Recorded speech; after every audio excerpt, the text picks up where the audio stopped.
going to North Hardin, when Chris was just a very small boy, I rededicated my life.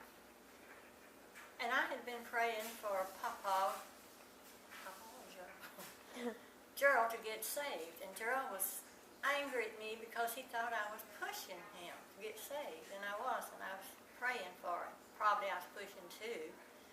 But I had the church praying for him. And a lot of prayer was going up for Gerald. And he was just getting angrier and angrier at me. And after I rededicated my life, I was so happy. And I said, Lord, I see now that I cannot save Gerald or anybody. You're going to have to.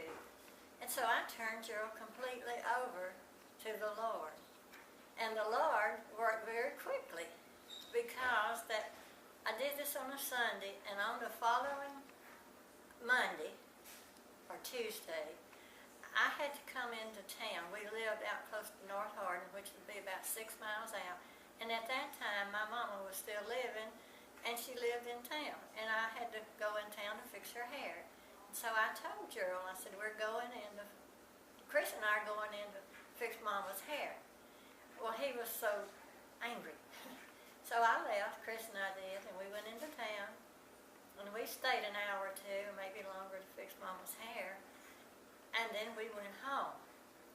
And when I got home, I went in the house and, wait a minute, when I got home, went inside, and there was Gerald standing in the kitchen, and he grabbed me, and he squeezed me, and I knew he was mad at me, and I thought he was actually ready to kill me, because he did kind of, wind me a little bit. And then he broke down and he cried, and he said, honey, you may want to change that. He said that the Lord just saved me. And he said, I was saved out there in that briar patch. And come in here, and I want to show you where my knees went down on the ground. He said, I was out there clearing these briars away from his garden, and said, I was so mad at you, and I was thinking about leaving you. And I didn't even know why I was thinking about leaving you. Of course, I knew why. He was under conviction. And he said, I just couldn't take it any longer. And said, I just went down on the ground and said, the prints are still out there, and I want you to go look at them. And Chris and I went out, and there they were, those prints in the ground where he had knelt and gave his life to the Lord. And so that was told for years and years by him about his conviction in the briar patch as the beginning could be saved in the briar patch. And that's it. That was the story. And he became so happy himself then, and ready to go and tell everybody about the Lord. And he did.